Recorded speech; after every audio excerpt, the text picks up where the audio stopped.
This video contains spoilers. You've been warned. Cut it out! What are you doing?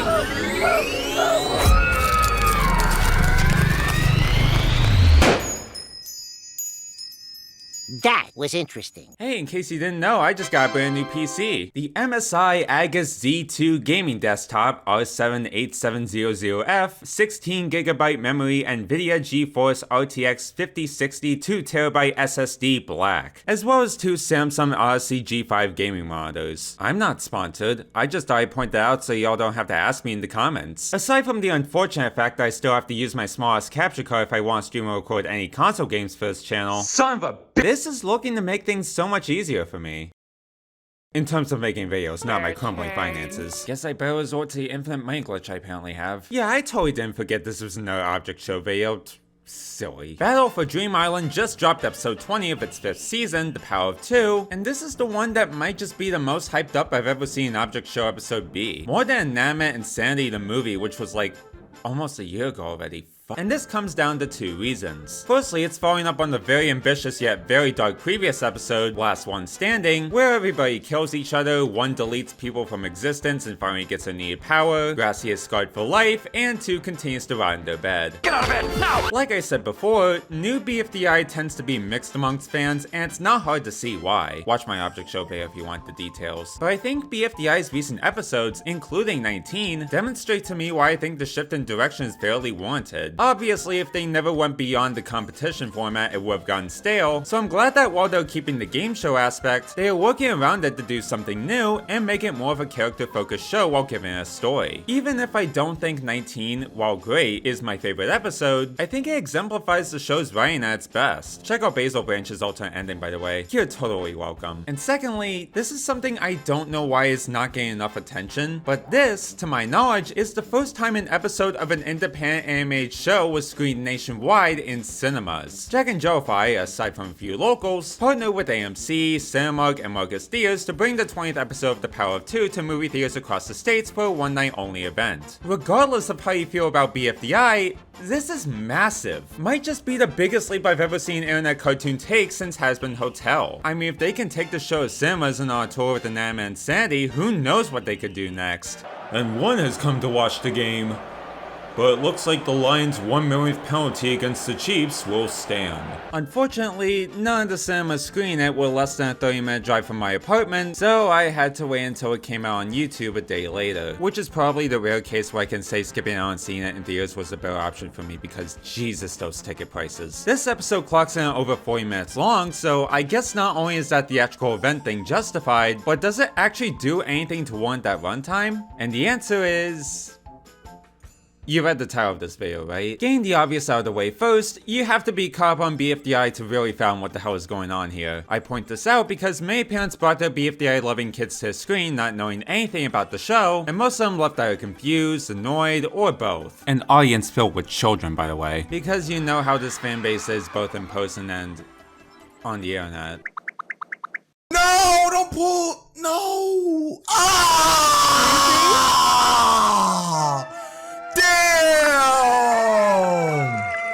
Why did it have to end like that, man? While BFDI isn't complex at all to get into, it builds up a lot with its characters in its 5 seasons, specifically The Power of Two, so of course there's gonna be a lot of context that viewers who came into this just because it was playing at a cinema will miss out on. Hopefully you're not one of those people because I'm gonna assume you know the full context for the sake of this video.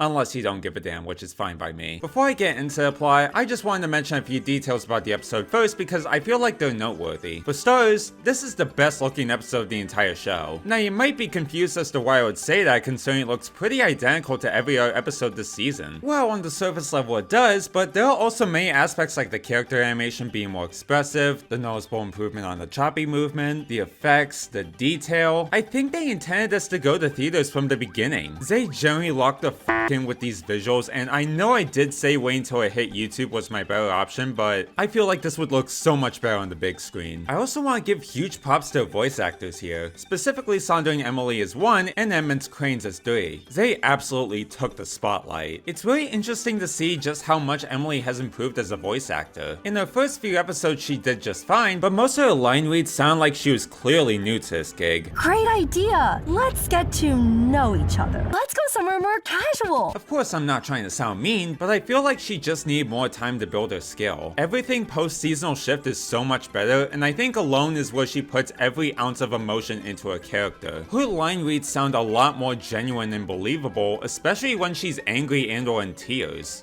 You wouldn't even know about this if it wasn't for me! No. What did I do? And with Edmund's Cranes, this is literally her first time voice acting as far as I'm aware, and she does a fantastic job. Like Emily, there are scenes where you can just feel the emotion put into her character, and while some of her reads could use some improvement, she still sounds very believable. Hearing 3 scream and cry in agony as she's slowly being shattered to pieces by 1 actually made me feel terrified, which was added onto by Crane's performance. I see you posting that SpongeBob rollercoaster PNG, but put it away. Alright, the actual episode itself. This episode turned out to not be what everyone was expecting. If you came in thinking this was gonna be a continuation of the events of Last One Standing, then you might be disappointed. Well, they sort of do that at the beginning and end, including Loser and Winner's reunion plus the rebirth of Fiery Jr. Everything else serves as a backstory for 1 and the other Algebrarians. Still hoping I pronounced that right. Ever since 1 first appeared, her character's been, of course, a mystery. Why is she so power hungry? What are these contracts that make our objects disappear? And why was she trapped inside a moon, and how did she not meet any aliens? By the way, probably none of this would have happened had y'all not voted Lightning out. Okay, that ain't fair, it's Donut's fault. And I just want to say that nothing justifies what 1 did in the show. Deleting people from existence and killing the other numbers for power is some heinous shit. It'd be one thing to simply kidnap the objects, but outright erasing any trace of them is not something that should be defended because it's evil. So with that said, watching Alone, I honestly felt bad for 1 at the start. I get making her the lonely Algebrarian is the most obvious play on words you could do, but seeing what 1 went through in this episode was still pretty heartbreaking. That Yoyolite was the one thing that made her feel unique, and everyone else finding it renewed her fears of being isolated and left out. Not to mention, it gives what she said in the previous episode a lot more weight, as it shows there was some truth to her manipulation. I've seen the way 4 treats you. I was so scared for you. What if they sent you back to the exit? Or to some other waiting place? No, I know you couldn't handle it. You shouldn't have to handle it. I know how much you wish you could go back and change things with your friends, and no one can relate to that as much as me, Pencil.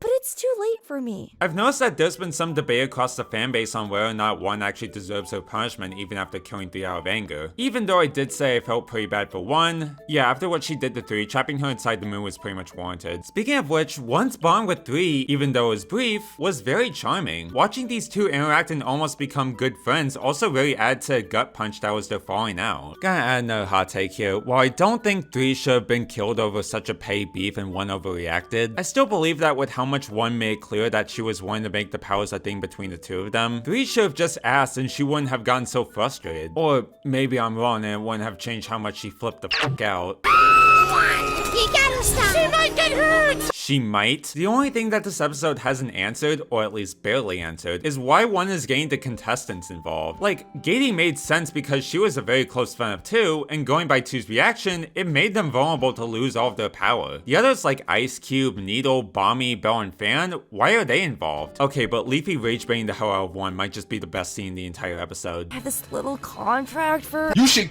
yourself.